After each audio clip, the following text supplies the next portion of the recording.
Good morning guys, ipapakita ko lang po sa inyo ang araw-araw na ginagawa ko.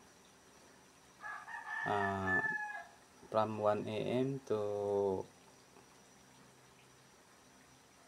6 AM gagawa po tayo ng donut.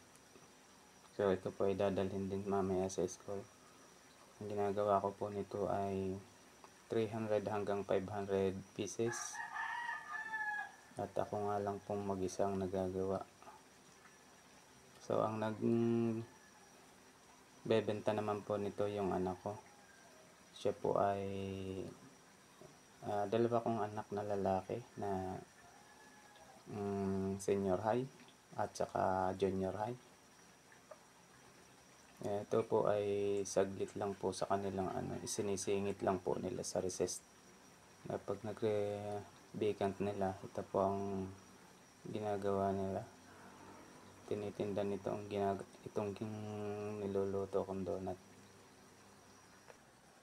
At yan guys naman ay luto na po yan.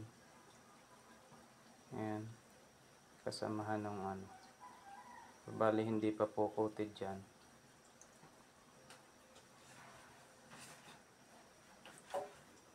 Yan po ay lulutuin pa. Ayan.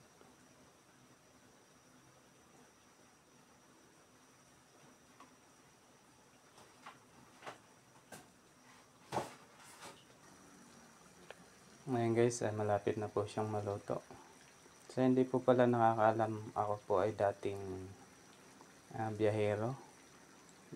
Nagbabiyahe po ako dyan sa Bicol, sa Isabela, sa Nueva Vizcaya. Minsan po ay 3 days ako dyan bago nauwi. Minsan po naiikot ko pa yung Cagayan Valley, lusot po ng Ilocos. At sa Bicol naman po hanggang Sorsogon ako nakakarating. Ako lang po mag-isa. Dati po kasi may sasakyan ako na na nagagamit. Pero yung sasakyan na Wrangler lang po ba? Yung owner type Jeep Wrangler. Tapos nung dumaan po yung pandemic, ayan, medyo nalogi po ang ating negosyo ng time na yun. Tapos dagdag pa po yung mga nangutang na hindi nagbayad. Iyan po ang isa sa nagpahirap sa atin. So kaya naman po ngayon ay sumubok tayo ng ibang hanap buhay. Ito naman po, sa palagay ko okay naman po siya. Kumikita naman.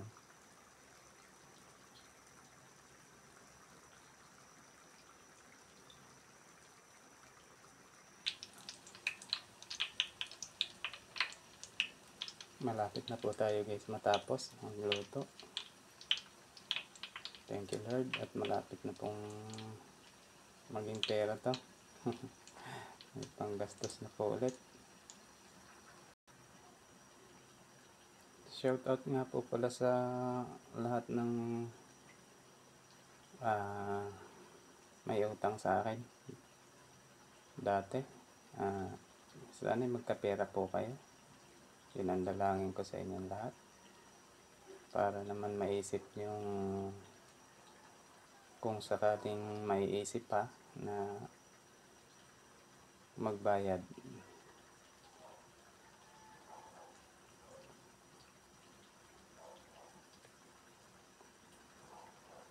Pero siguro guys kaya ganun na hindi na sila nagbayad dahil na noong pandemic ay napakahirap ng buhay nun.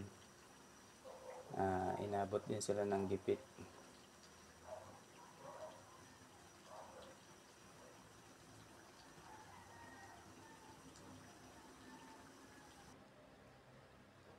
At yun nga po guys, tapos na nating lutuin. Subalit ito po ay patutuyuin pa natin.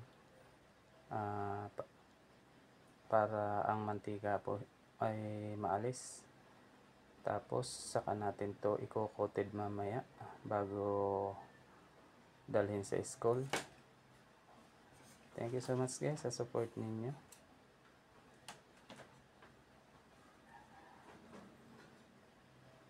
Happy blessed Monday po sa lahat. Thank you so much. Shout out to all my subscriber.